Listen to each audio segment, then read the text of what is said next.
ప్రకటన గ్రంథం 22వ అధ్యాయం 7వ వచనం. ఇదిగో నేను త్వరగా వచ్చుచున్నాను. ఈ గ్రంథంలోని ప్రవచన వాక్యములను గైకొనువాడు ధన్యుడు. ప్రార్థన. ప్రేమమేడ కృపామేడ మీ పరిశుద్ధ పాదములకు స్తుతులు స్తోత్రములు దేవా.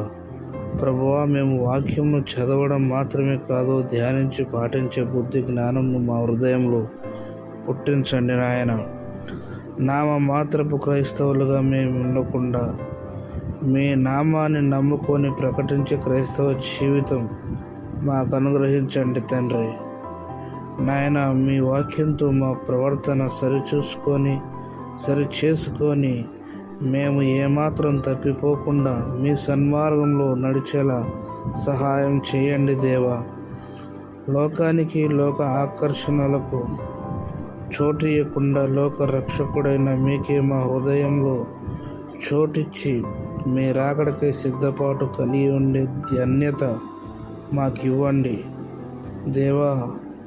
మాలోని దుష్టత్వం, సకల విధములైన చెడును విడిచి సత్యవాక్యమునకు విధేయులుగా నడుచుకునే